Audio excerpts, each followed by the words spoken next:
by Economic Advisory Council to the Prime Minister of India shows no evidence of discrimination against religious or social groups in providing basic amenities and welfare schemes. Titled A Secular Democracy in Practice, Objective Assessment of Amenities Programs in India, this study by EAC-PM member and economist Shamika Ravi has examined gains in electricity, bank accounts, mobiles, toilets, and cited that data to bust the perception of, quote, dwindling democracy in India as alleged by the opposition party. Now, let me just give you a brief idea of how this study has been conducted. So, this study has been conducted using the data from National Family Health Survey. So, it's actually self-reported data. It is not administrative data. The study covers the time period from 2015-16 to 2019-21. So, that's a period of 5 years. And it includes data from over 1.2 million households, and especially the poorest of the poor. Here are the highlights of the study. First up, no evidence of catering only to one community. There is no discrimination against minority groups in providing basic amenities. The conclusion this report makes is that India's democracy remains robust with no evidence of discrimination, but the government must continue to focus on uplifting the poorest 20% amongst us. Data says there is no evidence of government catering only to one community or religion from this period that I mentioned. There are some graphs as I am showing. In some cases, minority communities have gained more than the majority community, as this chart shows. In categories like toilets, bank, accounts, electricity, target achievement is higher in Muslim households than Hindu households from the 20% poorest households. Even in the category of phones, mobile phones, Christians and Muslims are ahead of Hindu households. I'm joined by the author of this report, Shamika Ravi.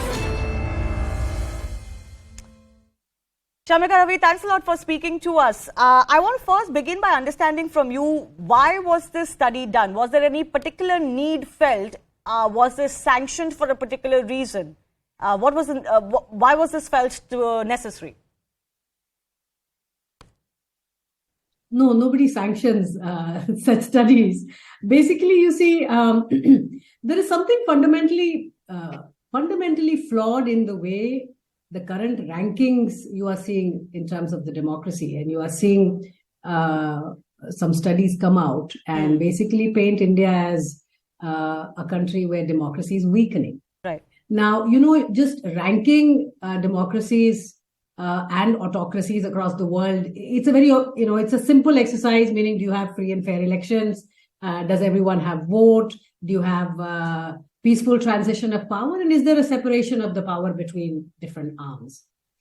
But a given democracy, whether it is strengthening or weakening, is a far more complex exercise. And most of these, in fact, almost all these current rankings that exist is econometrically or statistically, these are jokes. These are very extremely flawed methodologies. They speak to a handful of experts.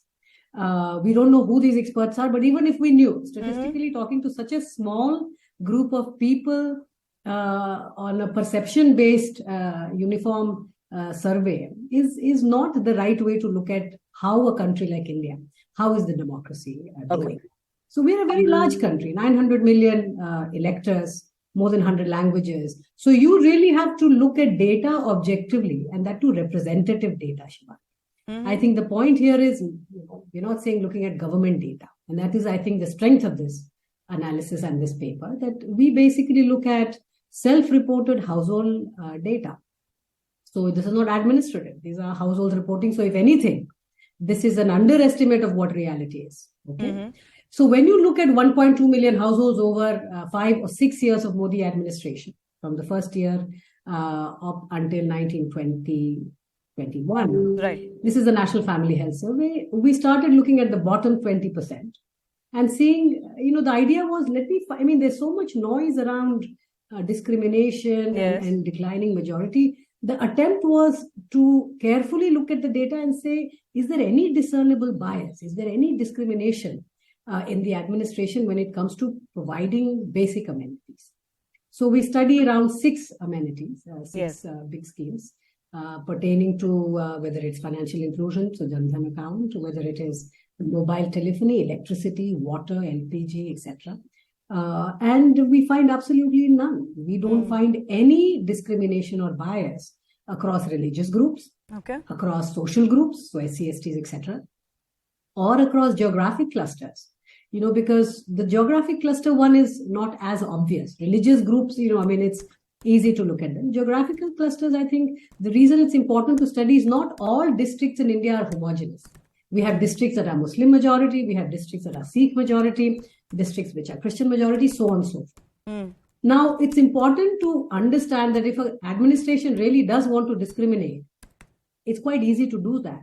Geographically, you can just limit the pipes, or you can limit the electricity supply. Geographically, it's easy to target and discriminate. Right. That's why we look at it, and we look at all districts across the country. We find absolutely no discrimination of any form. Okay. And if anything, there are some amenities where minorities are actually doing marginally better. Yes, I did show that. There are, of course, certain categories where the minority households are doing better. But I want to understand from you, how would you respond to people who will say that, when they criticize the fact that there is dwindling democracy in India, they don't generally mean government schemes. That's not where they're targeting. When they talk about majoritarianism or sliding democracy, they're talking about measures outside of government schemes. Oh, it does. We have to define what are the measures, number Right. one. And this particular study provides you an objective measure of some things. Otherwise, nothing has been defined objectively. Perception-based, extremely scattered view. Most of it is anecdotal. When you speak to 10 people, 20 people, it's your opinion versus another 20. Right. That's why looking at large objective databases become very important. Now, another reason why we have to look at data, Shivani, is that, everybody has a vote. And remember the expectations of the bottom 20%, which is the focus of my analysis. These are the weakest and the most vulnerable segments of our society. Now, in a democracy, this paper is also telling you that in a democracy, a handful of experts or handful of elite, I think that's the right word, cannot subvert the expectations and the aspirations by which they have voted for a certain government. And what do you think they vote for governments for? What is the expectation that comes out of their voting mechanism? They are voting for the government to provide them with basic amenities and take them out of this daily drudgery of life, which means water, electricity, just basic amenities. And politics apart, you can see that administration is not discriminating in any form. And so we are, it reaffirms a core belief, which is India's democracy. The roots are quite deep and healthy, and it's just a reaffirmation of that. All right. Shamika Ravi, thanks a lot for joining us on your study. You're saying the roots of Indian democracy are quite sturdy. Thanks a lot.